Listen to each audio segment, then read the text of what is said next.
ജീവിത പ്രാരാബ്ധവുമായിട്ട് നിങ്ങൾ ഉലയാൻ തുടങ്ങിയിട്ട് ഒരുപാട് നാളായോ? എത്ര ശ്രമിച്ചിട്ടും നിങ്ങൾക്ക് ഒന്നും മാറ്റങ്ങളൊന്നും കൊണ്ടുവരാൻ സാധിച്ചില്ല.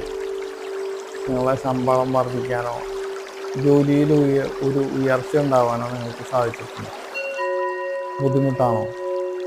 ഇനിയും ഇതൊരു ബുദ്ധിമുട്ടായിട്ട് തന്നെയാണോ നിങ്ങൾ കൺസിഡർ ചെയ്തുകൊണ്ടിരിക്കുന്നത്? നിങ്ങൾക്ക് ഒരുപാട് മാറ്റങ്ങൾ കൊണ്ടുവരാൻ സാധിക്കും. നിങ്ങൾ നിങ്ങളുടെ സബ് കോൺഷ്യസ് മൈൻഡിനെ തിരിച്ചറിയണം. സബ് കോൺഷ്യസ് മൈൻഡിന് കഴിയാത്തതായിട്ട് ഒന്നും തന്നെയില്ല.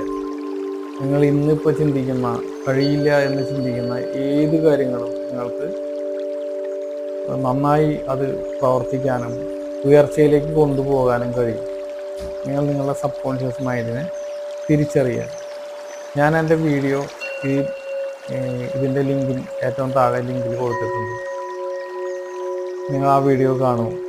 നിങ്ങൾക്ക് ഒരുപാട് മാറ്റങ്ങൾ ഇതിൽ നിന്ന് സംഭവിക്കും.